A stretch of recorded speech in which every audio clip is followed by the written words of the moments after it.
سلامونه، وخت مو په خیر. ننګرهار ولایت کې د پولیو واکسین تطبیق وځنډول شو. تېره ورځ په جلال آباد ښار کې د نامعلومو وسلوالو له لوري 3 واکسیناتورانې شهیدانې شوې. په خوست ولایت کې د حقاني شبکې 11 مهم غړي ووژل شول. د ملي امنیت عمومي ریاست وایي چې دغه عملیات د خوست په یو شمېر ولسوالیو کې د ملکي وګړو د معلوماتو په اساس او غوښتنه ترسره کړي دي. کندهار ولایت کې د ممیزو د پروسس فابریکه پرانیستل شوه. د کرنې او مالدارۍ وزارت وایي دا فابریکه د 24 میلیونو افغانیو په لګښت چې یو ساعت کې د 1 ټن ممیزو پروسس وړتیا لري جوړه شوې ده. په افغانستان کې 4 میلیونه بې ځایه شوي بیړنیو مرستو ته اړتیا لري. د بښنې نړیوال سازمان ویلي خواړه، د پاکو اوبو او ځای نشتون د دغو کډوالو عمده ستونزې دي.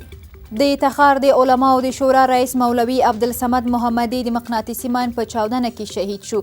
ځایي چارواکي وایي د هغه په موټر نن سهار د طالقان په ښار کې چاودنه شوې چې پکې 3 تنه نور ټپیان شوي دي.